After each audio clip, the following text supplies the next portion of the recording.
Well, hello there and welcome back to the HullCityFanCentral YouTube channel, where today I'll be diving into all of the Hull City news stories that have broke over the past few days. One big one breaking today, and we're looking at the financial side of Hull City yet again, as the club have been reported to be in a £21 million loss from last season. So we'll dive into that, but I'm going to say this now, do not worry. But we'll start off first with a bit of a loan watch. So a lot of our newly loaned out players, and obviously the players who have been out on loan for some time, did get some game action this weekend. So we will crack through all of that, starting off with the man who played first out on loan, that being Dukan Sinek. Of course, he is just recently joined HullCityFanCentral out on loan, and he got some minutes, and he got an assist, yes. Dukan Sinek featured in HullCityFanCentral's 3-1 win over Faith Kaguramaruk. That's probably not how you say the name, but I definitely have butchered it. He came on in the 89th minute to contribute with an assist in that the third goal for HullCityFanCentral. The team Sinek has helped to beat is currently managed by former Tiger Shota Arveladze. So it's nice to see that we're still doing the rounds over Shota Arveladze after his departure from the club over a year ago. We'll crack into the ones that played over the weekend. First of all, Callum Jones. He came on in the 77th minute to help Forest Green hold out on a 3-3 draw against relegation rivals Colchester. He picked up a yellow card in the 13 minutes that he played, and Forest Green still sit bottom of the League 2 table. So hopefully things can turn around a bit for Callum Jones. I know he's been having a bit of a hard time over at Forest Green in recent time with a lot of yellows and red cards. So hopefully that can be turned around. Quite a nice one here. Timothy Lotitalu, who's obviously just recently joined Doncaster Rovers in the past week or two. He got his full debut for them in their 1-1 draw yesterday over Sutton United. During that appearance, he made 4 saves in total, as it seemed like Doncaster maybe should have gone on to win the game. But speaking to a few Doncaster fans who have messaged me and all sorts of things, it sounded like Timothy Lotitalu put out a good performance as sort of a keeper with his distribution, with his ball placement, which is nice to see considering that he won't get the game time at Hull. But it's nice to see that the training that he's put in with the first team at Hull, the Liam Rosini style of football, is benefiting him. So hopefully he does have a good loan out at Doncaster Rovers. Another goalkeeper, Harvey Cartwright, of course, he's at Grimsby Town, and he's doing a fantastic job there as he completed his second clean sheet of the season for them in a 0-0 draw over Accrington Stanley, and completing 3 saves in that 0-0 draw in the process as well. Another fantastic performance for Harvey Cartwright, and he's definitely proving his worth over at Grimsby Town.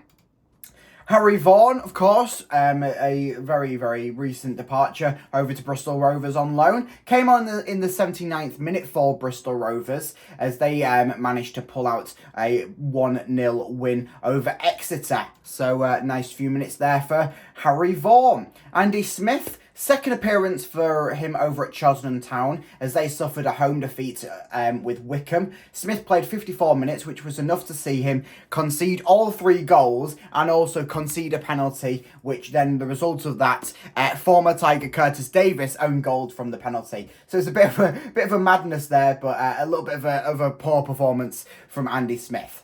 And then the final one, Jason Lakilo, he got his full debut for Vizela over in Portugal as they took on, obviously, Oscar Estepinan's former side, Victoria de Guimarães. Vizela, they suffered a 1-0 defeat. Lakilo having 1 shot, and that shot, in true Lakilo fashion, was heavily off target.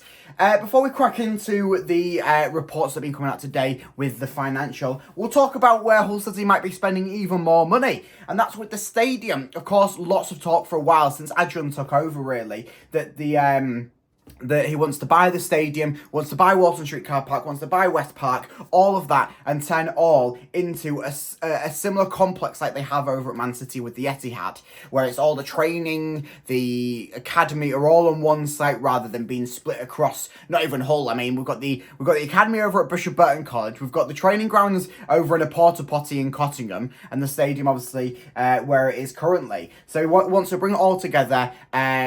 These comments have been sparking up a bit more recently with a petition being put out. I've signed the petition, all that sort of stuff, and hopefully things can come to fruition with that. But the council apparently are having a hard time moving Hull Fair because they own the land, but they don't own the land. It's a very confusing situation. I might do a full video on it later on in the week if we have some more developments. Some new merch, and it's quite an interesting one. We've not had any player specific merch before, or in a very long time at least. But Jaden Philogene, he's managed to grab himself some player merch. JP23 it says on the front. I ordered it within 30 seconds of it going live. I'm not sure if the stocks are limited or what have you. So definitely go and check it out. But it's a nice top, nice to commemorate Jaden Philogene as he's just come back grabbing a goal in his return. So let's crack into the Hull City accounts from the 2022-23 season. So let me state that again. 2022-23 season, not this season, before anyone gets in a hot head about financial fair play. Not this season. The revenue was up by 18% to an £18 million revenue.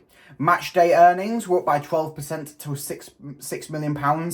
Wages were up by 86% as well to £24 million. Of course, remembering last season we had a few wage issues with the likes of Carl Darlow and obviously Dimitrios Pelkas.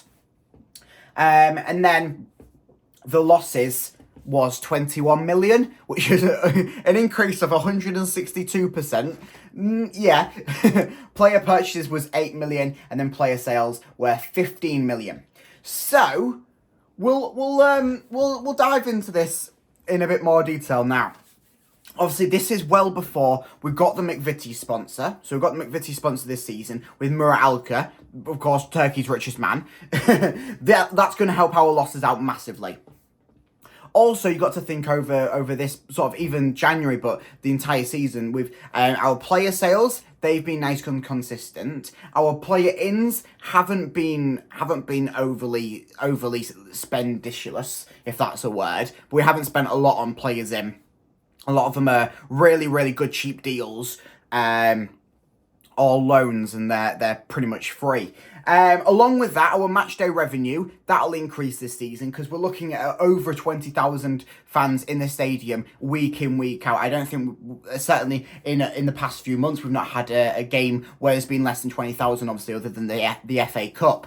And with that, food sales are up, so obviously with the increased amount of food and the different food options and how lovely the food is, that's increased as well. Match day revenue is just going to be increased a good million or two, if not more, over this season. So it's definitely nothing to worry about. I mean, the reports kind of came out as a bad time with the fans still up in the air about the financial fair play that may have come as a result of the January transfer, but nothing has happened. No financial fair play. There is nothing to worry about. Adrian knows what he's doing. He's a businessman who is running the club very, very well. Of course, he's got brilliant backing, brilliant financial backing.